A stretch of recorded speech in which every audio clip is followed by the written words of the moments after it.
보통 조직을 이끄는 리더에게는 카리스마가 필요하다고 하죠. 카리스마라는 단어는 그리스어로 은혜나 선물이라는 의미고요. 카리스마를 가지고 있다는 의미는 신으로부터 특별한 선물을 받았다는 의미죠. 카리스마라는 단어가 기업에서는 부하 직원을 강압하거나 휘어잡는 힘이라는 의미로 사용되고 있고요. 그래서 많은 직장인들은 카리스마 리더가 되고 싶어 하죠. 그리고 회사에서 카리스마가 있다고 인정받는 리더들은 강한 비전과 목표의식, 실력과 추진력이 뛰어나죠. 이들은 부하 직원들의 추진력이 부족하면 머리채를 잡아서라도 끌고 가려고 하니까요. 당연히 자신감과 결단력도 있고 의사결정도 엄청 빠르죠. 자신의 말과 행동에 일관성을 가지려고 노력하고 강력한 커뮤니케이션 능력도 가지고 있고요. 게다가 카리스마 리더는 강한 멘탈과 책임감도 가지고 있어서 위기에 진짜 강한 리더라고 생각이 되죠. 실제로 성과가 좋고 카리스마라는 단어와 합쳐지면 실력과 리더십이 뛰어난 리더로 인정을 받고요. 그래서 부하 직원들은 이런 리더의 모습을 동경하고 자신도 그랬으면 하는 생각을 갖기도 하죠. 하지만 이런 능력은 쉽게 가질 수 있는 능력이 아니죠. 카리스마가 표현되는 모습이 자연스러워야 하는데 따라만 하려다 보니까 억지스러운 경우도 많고요. 욕을 하거나 소리를 지르거나 그러면 부작용만 발생할 뿐 도움이 전혀 되지도 않죠. 무엇이든 과하면 문제가 되는데 자칫하면 인정받는 카리스마 리더가 아니라 독선적인 리더로 전락하게 되고요. 그렇다면 독선적인 상사들은 구체적으로 어떤 모습에서 확인할 수 있을까요? 독선적인 상사의 모습 첫 번째는 무조건 내 방식대로를 고집하는 상사들이죠. 상사의 생각에 대한 다른 생각은 권위에 대한 도전이라고 생각하는 상사들이고요. 이들은 부하 직원들은 항상 콕콕 쪼아야만 하고 잘 모르겠으면 그냥 찍어 누르면 된다고 생각하죠. 내 경험과 생각이 무조건 맞고 남의 이야기는 잘 듣지 않는, 쉽게 말하면 경청이 부족한 상사들이고요. 아니 내가 이렇게 하겠다는데 왜 이렇게 말들이 많아? 당신들이 팀장이야? 여긴 내가 팀장이야 라는 식으로 말하는 상사들이죠. 그러면서 내 방식대로 따라오기 싫으면 다른 팀으로 옮기던가 아니면 회사를 그만두던가 라고 말하면서 부하 직원들을 협박하기도 하고요. 심한 경우 부하 직원들에게 쌍욕을 하는 상사들도 있죠. 이런 상사들의 마음속에는 그들에게 함부로 해도 아무 문제 없다는 무의식이 존재하는 거고요. 물론 자기 자신도 부하 직원 시절에 그렇게 살았으니까 당연하게 생각하는 거죠. 어쩌면 이렇게 행동하는 자신의 모습을 오히려 책임감 넘치거나 카리스마 있다고 생각하는지도 모르죠. 그리고 무조건 내 방식대로를 주장하는 상사들은 부하 직원의 반대 자체를 용납하지 않죠. 반대하는 부하 직원들은 부서나 회사를 자연스럽게 떠나게 되고요. 그래서 상사의 방식대로 무조건 따르기만 하는 생각 없는 부하 직원만 남게 되고요. 당연히 회의에서도 아무 말도 하지 않죠. 말해봤자 좋을 일이 없고 침묵하는 것이 정답임을 이미 깨달았으니까요. 침묵하는 것이 중간이라도 갈 수 있고 이런 상황이 익숙해지면 전혀 힘들지가 않죠. 노라는 말이 들리지도 않고 모든 직원을 예스맨으로 만드는 거고요. 이런 모습들이 시간이 흐르면 자연스러운 조직 문화가 되는 거죠. 무조건 내 방식대로를 고집하는 독선적이고 권위적인 상사가 가득한 회사가 되는 거고요. 그래서 자리가 높을수록 좋은 소리만 들리고 나쁜 소리나 반대하는 소리는 전혀 들리지가 않는 거죠. 여러분들도 주변에 이런 상사분들이 많이 계시죠? 독선적인 상사의 모습 두 번째는 소통이라는 탈을 쓰고 강요만 하는 상사들이죠. 이들은 자신의 결론을 미리 정해놓고 말하는 경우가 대부분이고요. 이미 결론을 정했으니 경청이란 단어는 머릿속에 존재하지 않는 상사들이죠. 쉽게 말하면 부하 직원들의 의견을 듣거나 상의하지 않고 혼자서만 옳다고 생각하고 행동하는 상사들이고요. 그리고 부하 직원들의 의견을 듣더라도 그 과정 자체를 정당성을 확보하기 위한 과정으로 생각할 뿐 결론에 전혀 영향을 주지도 않죠. 솔직히 소통을 잘하고 있는 상사라는 이미지를 심기 위해서 노력하고 있는 거고요. 이들은 부하 직원과 소통하는 과정 자체를 엄청 싫어하죠. 이미 마음속에 답은 정해져 있고 부하 직원들은 실력이 부족하거나 공부를 하지 않는다고 폄하하니까요. 속으로는 굳이 실력도 없는 부하 직원들의 의견을 들을 필요가 있을까? 그냥 시간 낭비 아닌가? 라고 생각하죠. 그래서 이런 상사들이 이끄는 회의는 일방적인 지시와 정신교육이 대부분이고요. 솔직히 생각해보면 제가 상사였을 때 그랬던 것 같습니다. 소통을 집중하기보다는 말만 하다 보니 계속 탄력받아서 업무 지시와 강요를 더 많이 했던 것 같고요. 항상 내가 하고자 하는 말에 집중했고 부하 직원들의 의견을 거의 듣지 않았던 것 같고요. 그래서 부하 직원들이 말하는 시간보다 제가 말하는 시간이 압도적으로 길었죠. 당연히 경청이나 소통이란 단어와는 반대편에 서 있었던 것 같고요. 그리고 소통이란 탈을 쓰고 강요만 하는 상사는 부하 직원이 무슨 말을 하더라도 이미 다 알고 있었다는 듯이 말을 끊거나 자신의 생각만 일방적으로 전달하기 바쁘죠. 설득이 안 되면 찍어 누르기도 하고요. 게다가 부하 직원들이 상사 자신의 생각에 동조하기를 바라죠. 그게 부하 직원들의 당연한 역할이라고 생각하니까요. 부하 직원들에게 말투나 사용하는 단어는 공손할 수가 있지만 표현 방식만 착할 뿐 실제 내용은 강요나 설교인 경우가 많고요.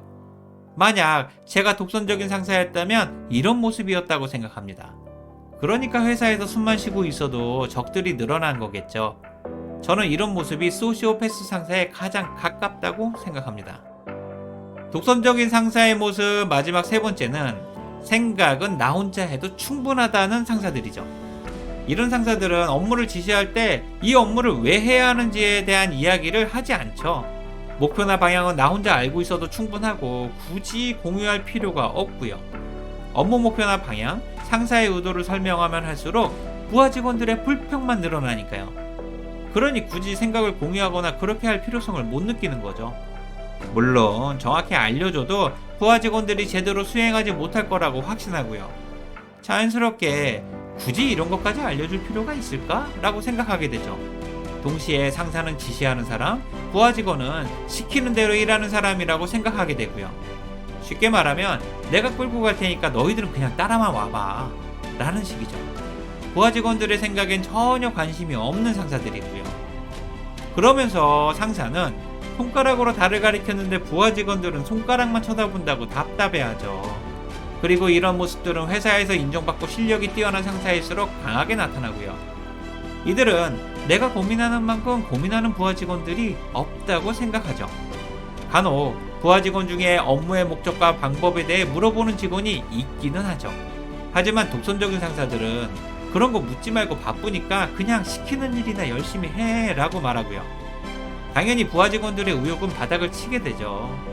저는 이런 상사들은 2010년 초까지는 꽤 있었지만 지금은 거의 사라졌다고 생각합니다. 물론 대기업을 다녔던 저만의 경험에 불과하고 중소기업이나 회사마다 다르겠죠. 또라이 질량 보존의 법칙처럼 상태가 나쁜 꼰대들은 어디에나 있잖아요. 아마 이런 상사들은 지금 MZ세대와 엄청 충돌하고 있을 겁니다.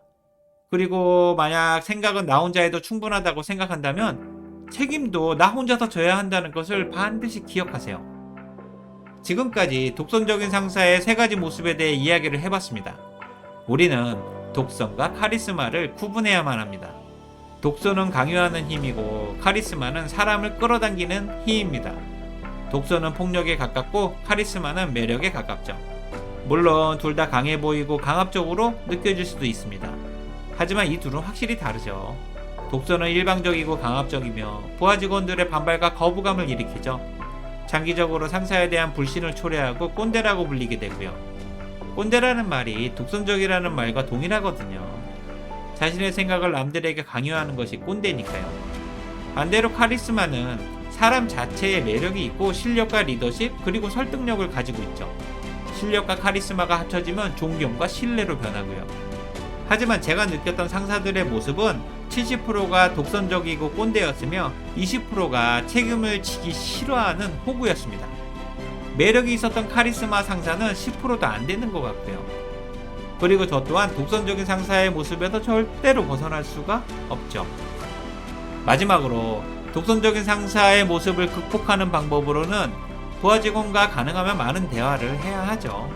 모든 관계는 말하기와 듣기에서 시작하잖아요. 독선적인 상사에서 벗어나려면 말하기보다 듣기를 먼저 시작하세요. 그동안 무관심했던 부하 직원들에게 먼저 말을 걸고 그들의 이야기를 귀담아 들으시고요. 처음엔 답답하고 짜증이 나더라도 꾹 참으면서 함께 하세요. 그러다 보면 어느 순간 익숙해질 겁니다. 부하 직원을 이기려고 하지 말고 함께 한다고 생각하시고요. 상사는 부하 직원과 함께 성과를 만드는 사람이지 부하 직원을 쪼아서 성과를 내는 사람이 아니니까요. 그리고 여러분들이 독선적인 상사라면 이미 평판은 엉망이 되어 있을 겁니다. 만약 실력이 있다면 자기 주장이 강한 카리스마 상사일 거고요. 카리스마도 좋지만 최소한 독선적인 상사의 모습에선 벗어나야 하지 않을까요? 직장 생활도 인정받고 오래 해야 하지만 사람으로서도 괜찮은 사람이 되어야 하니까요. 지금 여러분들도 저처럼 생각만 해도 치가 떨리는 상사가 있으시죠? 회사를 그만둘 때 직접 찾아가서 얼굴에다 쌍욕을 받고 싶은 그런 상사들 말이죠. 저는 회사를 그만뒀음에도 불구하고 갑자기 생각나면 화가 치미는 사람들이 4명 있습니다. 저에게는 인간 쓰레기 같은 상사와 선배였고요. 혹시 여러분들은 지금 그런 상사와 함께 생활하고 있는 건 아니시죠? 그렇다면 그 어느 때보다 힘든 직장 생활을 하고 있는 거고요.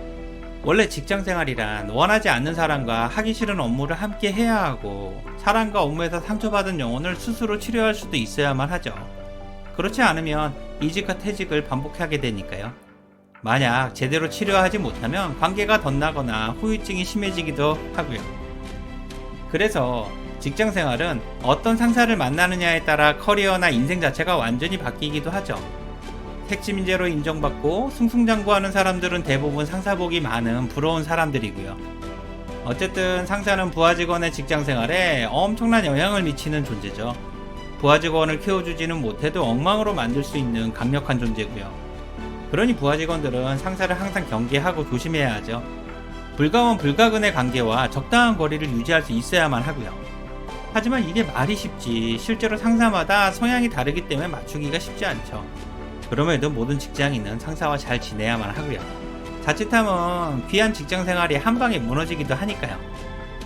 그렇다면 우리가 무조건 피해야 하는 최악의 상사는 과연 어떤 모습일까요? 그래서 오늘은 제가 개인적으로 느꼈던 무조건 피해야 할 최악의 상사 탑3에 대해 이야기를 해보겠습니다. 만약 지금 함께하고 있는 상사가 이런 모습이라면 그냥 이직이나 퇴직 준비를 하세요. 성장하기는커녕 함께하는 순간순간이 지옥일 테니까요. 무조건 피해야 할 최악의 상사 첫 번째는 부하 직원에게 감정이 실린 쌍욕과 갑질을 하는 비윤리적인 상사입니다. 사실 이런 상사들은 상사라고 할 수도 없고 부하 직원들을 정서적으로 학대하는 거죠. 이미 업무적으로도 충분히 학대를 하고 있고요. 그리고 부하 직원 중 당신만 쌍욕이나 갑질에 타깃이 되어 있다면 문제는 정말 심각한 거고요.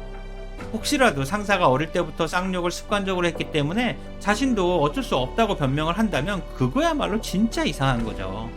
이런 모습이 이해되려면 책임은 자식을 잘못 키운 부모에게 있는 거고요. 부모가 잘못 가르쳐서 지금 여러분들이 개고생하는 거니까요.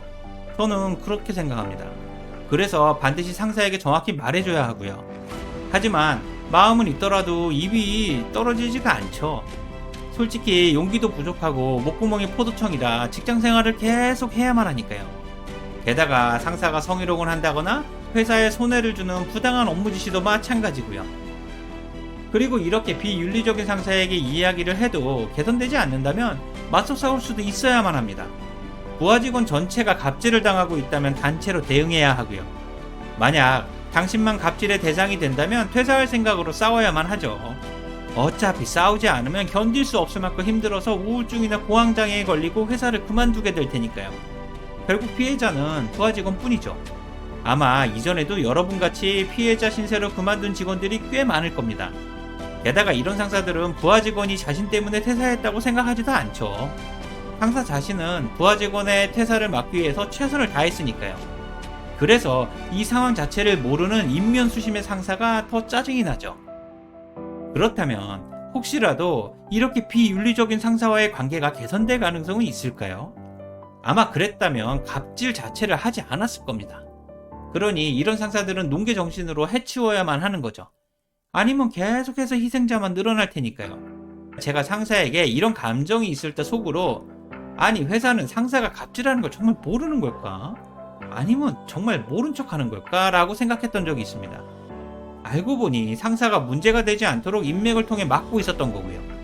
게다가 그 양아치 같은 상사가 우리들에게 이렇게 말했습니다. 회사는 돈을 주는 부서, 인사부서, 그리고 윤리부서 이렇게 3개 부서와 친하면 오래 다닐 수 있다고 말이죠. 그리고 그 상사는 진짜로 직장 생활을 오래 했고요. 지금 생각해도 진짜 짜증나는 말이거든요. 혹시 여러분들의 상사 중에 이렇게 비윤리적인 사람들이 있지 않나요? 용기가 없어서 아무도 건들지도 못하고 어쩔 수 없이 참아야만 하는 그런 상사 말이죠. 혹시라도 있다면 메모와 기록, 녹음이나 근거를 남겨서 윤리나 인사부서에 신고하시고 안 되면 경찰서로 가세요. 이런 상사는 절대 가만 놔두면 안 됩니다. 무조건 피해야 할 최악의 상사 두 번째는 성과는 자신의 몫이고 잘못이나 책임은 부하 직원의 몫이라고 생각하는 상사입니다. 쉽게 말하면 심각한 내로남불의 상사고요. 이런 상사들은 성과가 예상되는 업무는 자신이 보고하고 책임을 져야 하는 업무는 부하 직원에게 보고를 시키죠. 부하 직원들은 자신의 책임을 대신해주는 든든한 방패이자 언제든지 가볍게 쓰고 버릴 수 있다고 생각하고요. 실제로 이런 상사에게 개겼다가 버림받는 직원들이 꽤 많죠. 고가나 평판도 엉망이 되어서 재기가 불가능하기도 하고요. 이런 피해자가 내가 아니라는 보장도 없잖아요. 그래서 항상 불안불안하죠. 그리고 이렇게 내로남불이 심각한 상사는 직원들을 무시하거나 억압하는 대표적인 상사들이죠. 부하 직원들을 키우기보다는 본인이 크기 위해 부하 직원들을 갈아 마시는 사람들이고요. 게다가 위험이나 책임에 대해 굉장히 민감하기 때문에 문제가 우려되는 일은 근처에도 안 가죠. 이런 감각은 그 누구보다 발달해 있고요. 이들은 상사가 돼서 이렇게 행동하는 게 아니라 입사하기 전부터 이렇게 커왔기 때문에 지금까지 계속 이렇게 하는 거죠. 하지만 짜증나게도 내로남불 상사들은 이런 감각을 직장생활의 센스이자 지혜라고 말하기도 하죠. 부하 직원들에게 자신처럼 행동하면 충분히 인정받을 수 있다고 말하고요. 실제로 권위적이거나 관료적인 회사는 이런 상사들이 승승장구하는 경우가 꽤 많죠.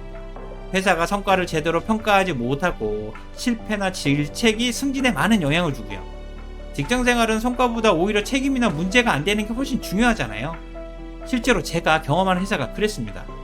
그래서 내로남불하는 상사들이 정말 많았고요.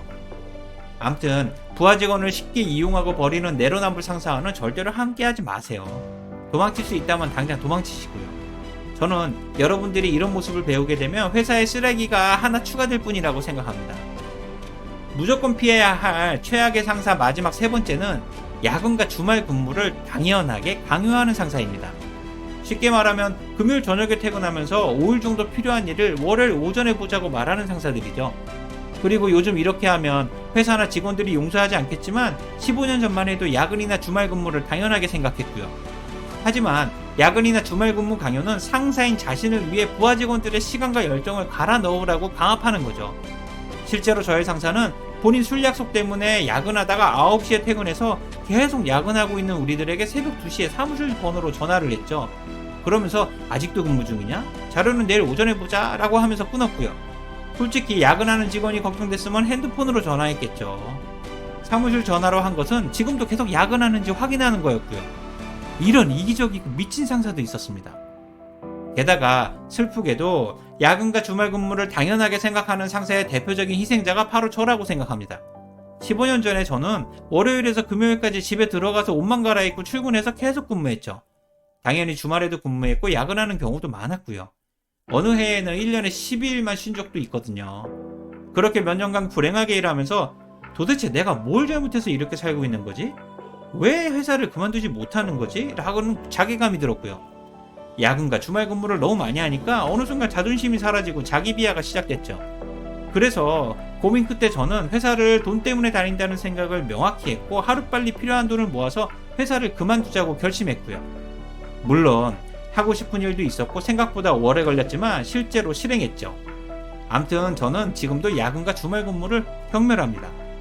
그러니 혹시라도 여러분들이 야근과 주말 근무를 당연하게 요구하는 상사와 함께 일하고 있다면 무슨 수를 써서라도 정당한 보상이나 거부를 요청하세요. 회사나 상사를 배려하거나 이해한다는 이상한 생각으로 계속 희생하다 보면 어느 순간 상사에 대한 피해의식만 커질 수 있으니까요. 어쨌든 야근과 주말 근무를 통해 워라밸이 깨지고 번아웃이 오게 되면 희생되는 사람은 자기 자신이라는 사실을 절대로 잊지 마세요. 지금까지 회사에서 무조건 피해야 할 상사 탑3에 대해 이야기를 했습니다. 물론 직장인마다 무조건 피해야 할 상사에 대한 경험과 생각이 다 다를 겁니다. 하지만 저는 이 세 가지 모습이 가장 형편없고 조심해야 할 상사의 모습이라고 확신하고요. 그리고 가장 확실한 것은 이런 상사들은 무조건 피해야 한다는 사실이죠. 누구나 피해자가 될 수 있으니까 반드시 조심해야 하고요. 그리고 만약 여러분들이 이런 상사와 지금 같이 근무하고 있다면 직장 생활은 상사복이 가장 중요하다는 사실을 절감하게 될 겁니다. 하지만 세상 어디에도 쓰레기 같은 인간은 반드시 존재하죠. 회사에도 당연히 존재하고요. 다만 내 주위에 없기를 기도해야 하죠. 그리고 우리는 이런 사람들과 맞서기보다는 그냥 피하는 게 훨씬 좋고요. 맞서 싸우다 보면 같은 사람이 되거나 어처구니 없는 피해를 볼 수도 있으니까요. 그러나 어쩔 수 없이 싸우기로 했다면 상대방을 죽이겠다는 각오도 필요하죠. 싸우겠다는 의미는 어차피 회사를 그만둘 생각이니 상사도 반드시 그만두게 만들겠다는 생각으로 싸워야 하고요. 마지막으로 여러분들이 최악의 상사 때문에 도저히 참을 수 없고 우울증이나 공황장애에 걸릴 것 같다면 싸우기 전에 한번 이렇게 해보세요. 우선 일과 감정을 최대한 분리하세요. 혹시 누가 아나요? 내일 상사가 이동을 하거나 퇴사를 하고 아니면 큰 병에 걸릴지 아무도 모르잖아요. 그런데 시간이 흘러도 상태가 계속 나빠진다면 그때 이직을 하세요. 동시에 상사의 나쁜 모습들을 메모와 기록을 통해 충분히 근거를 남기시고요. 그리고 이직을 하게 되면 인사부서나 윤리부서에 정확히 신고하세요. 경찰서나 언론사에도 보내시고요. 절대로 여러분만 희생자가 되지는 마세요. 오늘 내용에 공감이 되셨다면 구독과 좋아요를 부탁드릴게요. 지금까지 직장스프 인지였습니다. 고맙습니다. 직장 생활을 하다 보면 진짜로 이기적이고 나쁜 상사들이 정말 많죠. 가끔은 상사가 미친 거 아닌가? 라는 생각이 들 때도 있고요. 그리고 회사에는 배울 점도 많고 좋은 상사들도 많지만 솔직히 실망스러운 상사들이 더 많죠. 부하 직원들은 상사에 대한 기대를 낮추고 최악의 상사만 아니면 다행이라는 생각이 정신건강에 좋고요. 상사에 대한 기대가 무너지면 실망하게 되고 그 이후로는 관계가 나빠질 가능성이 높아지니까요. 사실 상사는 부모님이나 선생님도 아니고 부하 직원을 위해 존재하는 것도 아니죠. 오히려 현실은 부하 직원들이 상사를 위해 존재하고요. 부하 직원은 상사와 함께 성과를 내야 한다고 하지만 실제로는 상사 자신의 성과를 위해 부하 직원을 일방적으로 괴롭히죠. 누군가는 상사를 전생에 해결되지 않은 원수를 지금 사무실에서 만난 거라고 말하기도 하고요. 그래서 오늘은 너무나 실망스러운 상사의 3가지 모습에 대해 이야기를 해보겠습니다. 일단 제 생각을 미리 이야기하자면 저는 실망스러운 상사의 모습들이 절대로 남들의 이야기가 아니라고 생각합니다. 여러분들의 모습이 될 수도 있고 제가 될 수도 있는 아주 흔한 모습들이고요. 상사의 모습에 실망할 수는 있어도 이직이나 도망을 선택할 수준은 아니라고 확실합니다. 정말 나쁜 최악의 상사도 아니고요. 제가 생각하는 너무나 실망스러운 상사의 모습 첫 번째는 그냥 무능한 상사입니다. 쉽게 말하면 실력도 없고 용기도 없고 직장생활만 오래 한 상사고요. 이들은 자신의 상사에게도 인정받지 못하고 부하 직원에게도 인정받지 못하죠. 물론 타 부서에서도 무능하다는 사실을 다 알고 있고요. 성과가 없는 것은 당연하고 앞으로 진급할 가능성도 거의 희박해 보이죠. 솔직히 어떻게 승진을 해서 상사가 되었는지 의심스럽고요. 불행하게도 이런 상사와 함께하는 부하 직원들은 상사와 비슷한 평판을 가지기 쉽죠. 상사와 한 묶음으로 평가되는 거고요. 게다가 이들은 업무 실력 외에도 책임감까지 없는 경우가 많고요. 그동안 직장 생활을 인내와 어리석음으로 해왔기 때문에 착한 척을 하는 호구에 가깝죠. 그냥 무엇이든 열심히 하는 것이 정답이라고 생각하는 직장인이고요. 또한 무능한 상사들은 중요한 의사결정에 책임지기 싫어서 대개는 우유부단하죠. 죽도록 검토만 하다가 실기하는 경우가 대부분이고요. 시간이 흐르면 자연스럽게 해결되는 경우를 경험적으로 알고 있어서 끝까지 의사결정을 미루기도 하죠. 검토만 하다가 바보 소리 들으면서 업무에 끌려다니고요. 당연히 부하 직원들도 같이 끌려다니죠. 성과가 없는 건 당연하고요. 학습 능력도 없고 배울 점도 없는 상사들이죠. 안타깝지만 회사에는 이런 무능한 상사들이 의외로 많죠. 여러분들도 회사에 누가 무능한 상사인지 생각해보면 떠오르는 사람들이 있으시죠? 저는 무능한 것은 죄는 아니지만 회사나 부하 직원 입장에서는 분명한 죄라고 생각합니다. 직장인들은 능력 있고 지랄 맞은 상사와 무능력하고 착한 상사 중에 선택하라고 하면 능력 있는 상사를 선택하니까요.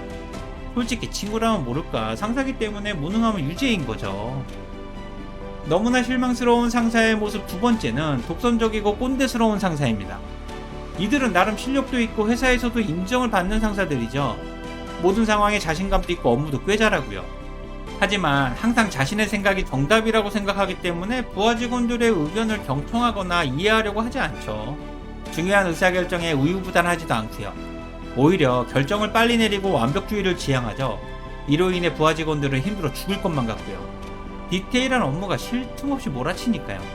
당연히 성과가 좋을 때도 많고 설령 성과가 부진해도 최선을 다했다는 평가를 받죠. 게다가 독선적이고 꼰대스러운 상사들은 대표적인 답정너 스타일의 상사들이죠. 답은 내가 정했으니 너는 내 말에 따르기만 해라고 강요하고요.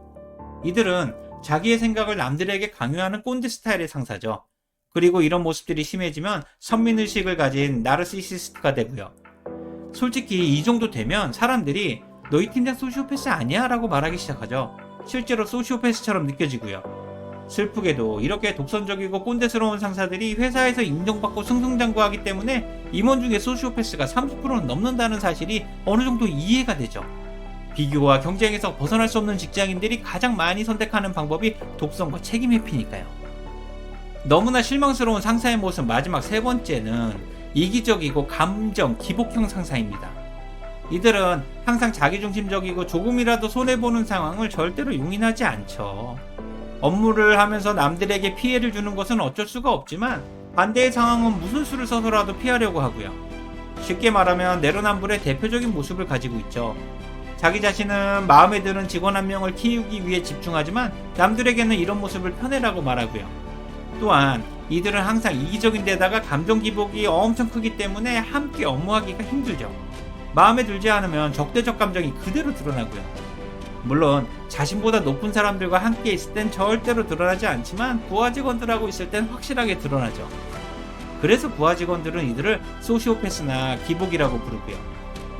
그래서 감정 기복형 상사의 부하 직원들은 아침에 일찍 출근해서 상사의 기분 상태를 반드시 체크해야 하고 보고를 할 때도 상사의 기분을 확인해야 하죠. 하지만 방금 전 기분과 지금의 기분이 달라져서 당황할 때도 꽤 많고요. 불행하게도 이런 상사들은 기분이 태도가 되는 상사거든요. 부하 직원들 앞에서는 자기가 왕이라고 생각하니까 이렇게 건방진 행동을 하는 거고요. 나쁘게 말하면 사람에게 함부로 하는 상사들이죠. 저는 이런 상사들을 직장 생활하면서 너무 많이 봤기 때문에 이게 조직 문화라서 그런가 라고 생각할 때도 있었고요. 하지만 신기했던 건 권한과 성과는 자기 몫이고 책임은 모두 부하 직원에게 미루는 다른 팀 최악의 상사를 보면서 우리 상사는 이 정도면 괜찮다고 생각했다는 사실이죠. 원래 내가 아픈 것은 나보다 더 아픈 사람을 보면서 위로받잖아요. 그러면서 직장 생활이 점점 길들여지는 거고요. 지금까지 너무나 실망스러운 상사의 세 가지 모습에 대해 이야기를 해봤습니다. 부하 직원으로서 상사의 실망스러운 모습에 대해 충분히 이해가 가시죠? 무능한 상사, 독선적인 꼰대 상사, 감정 기복형 상사는 회사에 널리고 널렸잖아요. 다행히 이런 모습들이 상사의 최악의 모습은 아니고요. 그냥 실망스러운 정도에 불과하죠. 솔직히 이 정도면 상사를 충분히 맞출 수도 있고요. 반드시 도망쳐야 할 최악의 상사도 정말 많으니까요.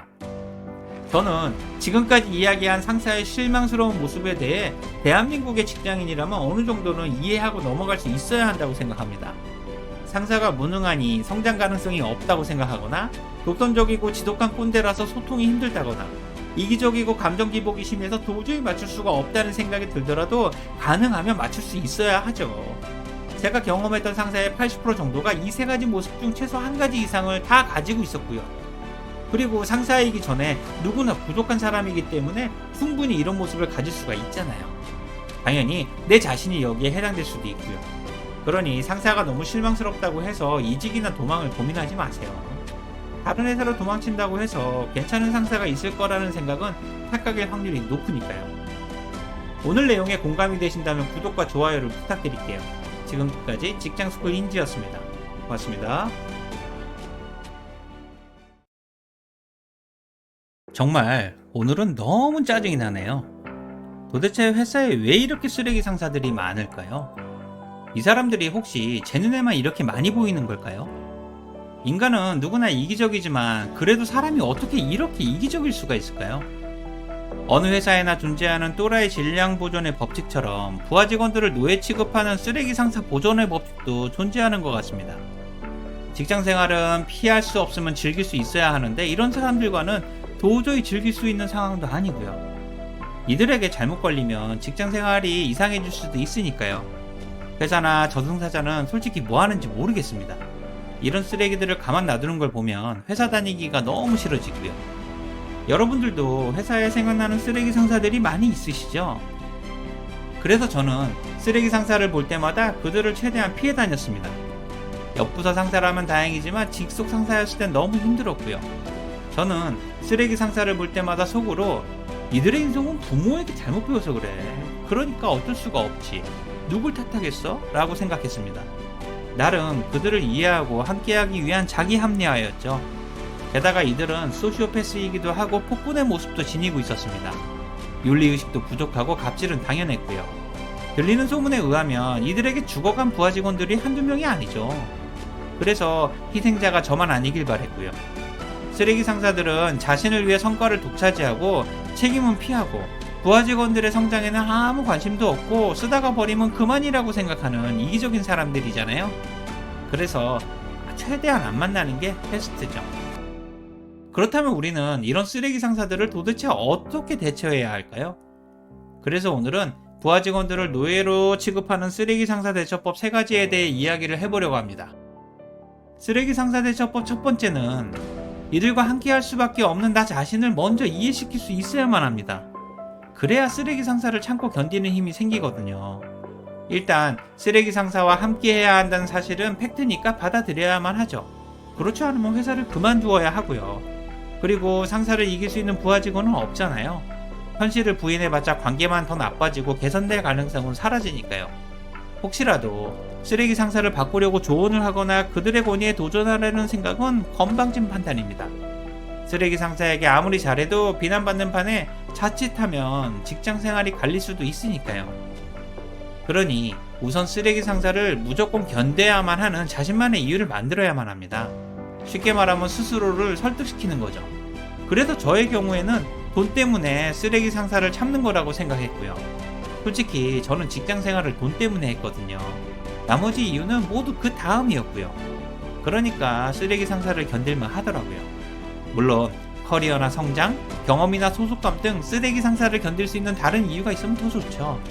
그럼에도 쓰레기 상사를 견디기 힘들면 어쩌면 사표를 쓸 때가 온 건지도 모르고요. 하지만 직장 생활은 언젠가는 헤어지니까 그때까지 참고 견뎌야만 하죠. 혹시라도 쓰레기 상사가 대가천선할 거라는 기대는 버리시고 지금의 현실을 냉정하게 바라봐야 하고요. 상사와 가까워지려는 노력은 오해가 생길 수도 있으니까 최대한 적당한 거리를 유지하세요. 그러다 보면 서로에게 익숙해지거나 이동이나 퇴직 등으로 헤어지게 될 겁니다. 쓰레기 상사 대처법 두 번째는 쓰레기 상사에게 깨지지 않도록 업무와 기본에 집중하는 겁니다. 쉽게 말하면 상사에게 문제가 되지 않도록 최선을 다하는 거죠. 일단 쓰레기 상사에게는 어떠한 빈틈도 줘서는 안 됩니다. 지각이나 조퇴 등의 근태, 업무 태도나 복장 등 기본이 부족한 모습을 보이면 너무 힘들어지고요. 성과도 중요하지만 문제아로 찍혀서는 절대 안 되죠. 함부로 해도 괜찮다는 느낌을 가지게 하거나 호구로 보여서도 안 되고요. 자칫해서 쓰레기 상사에 타깃이 되면 직장 생활이 지옥으로 변하니까요. 가능한 적당한 거리를 유지하시고 상사의 비난 범위를 최대한 벗어나세요. 그럼에도 지옥에서 살아난 사람들이 거의 없는 것을 보면 지옥으로 가지 않는 것이 가장 현명한 방법입니다. 그리고 쓰레기 상사와 잘 지내기 위해서는 그들에 대한 험담이나 뒷담화를 해서는 절대 안 되고 들어서도 안 됩니다. 물론 쓰레기 상사와 함께하고 있는 그 고통은 충분히 이해합니다. 그래도 험담과 뒷담화는 상사의 귀에 반드시 들어간다고 생각하고 절대 하지 마세요. 여러분들이 하지 않아도 남들이 이미 충분히 하고 있거든요. 상사에 대한 좋고 나쁨에 대해 평가 자체를 아예 하지도 마시고요. 좋다고 해서 좋아할 사람도 아니고 나쁘다고 하면 죽이려고 하니까 항상 조심하시고요. 지금은 일단 여러분들이 약자니까 비정상적인 상황을 인정하고 업무와 기본에 집중하세요. 어차피 군대처럼 시간은 지나가고 상사의 상태가 심각하면 회사에서 적절한 조치를 취할 거라고 확신합니다. 쓰레기 상사 대처법 마지막 세 번째는 쓰레기 상사와 싸울 거라면 확실하게 준비하세요. 상사라는 엄청난 쓰레기를 치우는데 어떻게 내 자신이 더러워지지 않을 수가 있겠습니까? 당연히 상처를 입거나 더러워지죠. 회사를 그만둘 생각은 당연하고 뼈를 취하고 팔 정도는 내주겠다는 각오도 필요하고요. 이 정도가 아니라면 상사와 싸울 생각 자체를 말아야만 하죠. 상사에게 어줍지 않게 개기면 직장생활이 정말 이상해질 수가 있거든요. 여러분들이 상사와 싸워서 이길 수는 없겠지만 쓰레기 상사를 더 이상 견딜 수가 없다면 나도 죽고 상사도 죽일 각오로 싸워야만 하죠. 쓰레기 상사에게 작살나면서도 계속 참다 보면 자신감이나 자존감 모두 박살나고 자기 비하나 우울증이 시작될 수도 있으니까 정말 조심해야 하고요. 그리고 여러분들이 쓰레기 상사와 싸우기로 결심했다면 지금부터는 정말 확실하게 준비해야 합니다. 우선 상사의 갑질이나 비윤리적인 행동 모두를 메모하고 구체적으로 기록하세요. 전화 녹음이나 영상이 있으면 더 좋고요. 나중에 경찰서나 윤리부서에 제출할 수도 있으니까요. 그리고 주변에 피해를 본 동료들과도 의견을 적극적으로 교류하세요. 어쩌면 단체로 대응할 필요가 생길지도 모르니까요. 가능하면 쓰레기 상사의 약점이 될 수 있는 모든 것들을 모으세요. 상사가 함부로 하지 못하도록 업무 지시를 하면 구체적으로 메모하거나 녹음하시고요. 그래야 여러분 자신을 지킬 수가 있거든요. 절대로 일방적인 피해자만 되지 마세요. 여러분들이 그만두면 쓰레기 상사는 또 다른 피해자를 계속 만들어낼 겁니다. 원래 쓰레기는 쓰레기일 뿐 벌레가 행주가 되는 일은 절대 없거든요. 지금까지 부하 직원을 노예 취급하는 쓰레기 상사 대처법 3가지에 대해 이야기를 했습니다. 지금 여러분들이 쓰레기 상사와 함께하고 있다면 정말 불행한 직장 생활을 하고 있는 겁니다. 하루하루가 지옥이고 고통일 테니까요. 다행히 내가 타깃이 아니어도 쓰레기 상사와 함께하는 상황 자체가 너무 힘들죠. 이들은 약한 먹잇감을 찾아다니는 하이에나와 같은 존재들이죠. 그들에게 잡힌 불쌍한 호구들은 개고생을 하다가 회사를 그만두게 되고요. 저는 쓰레기 상사 한 명이 괜찮은 인재 5명 이상을 엉망으로 만든다고 확신합니다. 이건 실제로 제가 목격했으니까요. 회사를 그만둔 지금도 생각하면 저에게는 너무 화가 나는 쓰레기 상사나 선배가 몇 명 있었거든요. 그런 쓰레기들이 회사에서 승승장구하는 모습을 보면서 사랑했던 회사가 너무 싫어졌고요. 만약 직장 상사에 대한 운이 존재한다면 이들을 만나지 않도록 여러분들의 모든 운을 사용하세요. 오늘 내용이 도움이 되셨다면 구독과 좋아요를 부탁드릴게요. 지금까지 직장스쿨 인지였습니다. 고맙습니다.